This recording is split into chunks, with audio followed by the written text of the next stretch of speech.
ยาวไม่ได้ติดตัวนี้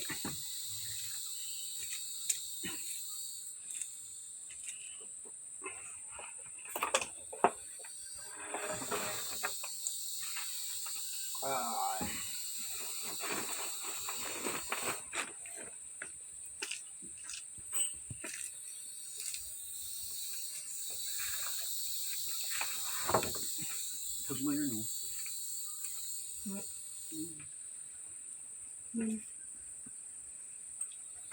ตัวนี้ก็ตัวนี้สั้นตัวนี้เหงาวะตัวนั้นมันมากกว่านะตัวนั้นนะตัวนี้จะขึ้นเหยียบตัว